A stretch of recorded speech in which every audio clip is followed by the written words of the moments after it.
Hey everybody, it's Gary the Google Guy here, and I thought I'd give you a sneaky update that Google has released in regards to Gemini and being able to generate interactive simulations and models in the Gemini app. Previously, it would just give you responses that were largely text with static diagrams. Well, now you can do these functional simulations, which is pretty slick. So I've got one lined up for you today just to kind of give you an example. And I'm just going to go ahead and paste my prompt in here. We're going to see how DNA structure works in 3D. So there's nothing that you have to do in terms of turning this on, but it's going to be all in your prompt. You'll also see that I am in the Flash model in the bottom middle of our screen. You'll see in the middle of our screen, it gives that result, so the text information of what we're looking for, but then in this gray area near the top, it's generating this interactive visual, which is pretty slick because now you'll be able to zoom in, zoom out, rotate and move and work with these different interactive visualizations as you see fit. Now, this is not the only thing that it can do in regards to this DNA piece.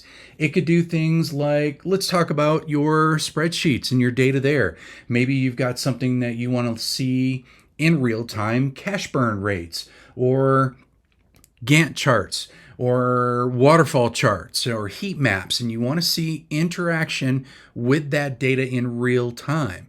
You can add that information as a source and do that as well. So we'll give it a second here for it to generate its interactive visualization, and then I'll show you some things of what it can do.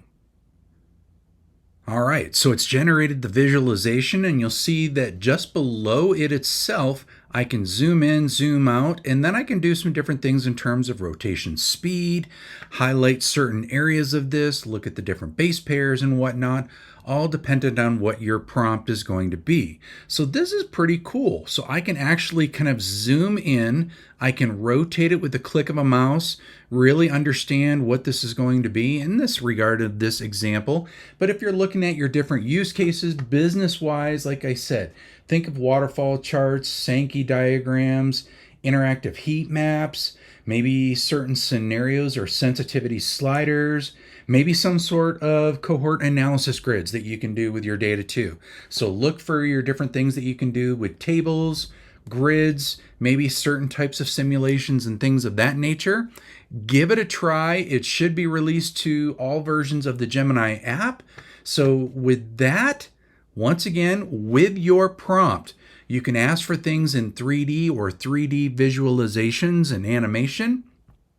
Hopefully that'll help you out in understanding your data, maybe in just a little bit of a different way with the Gemini app. Until we meet again another day, another time, another tip, trick, hack, or update, this is Gary the Google Guy, or Triple G, signing off.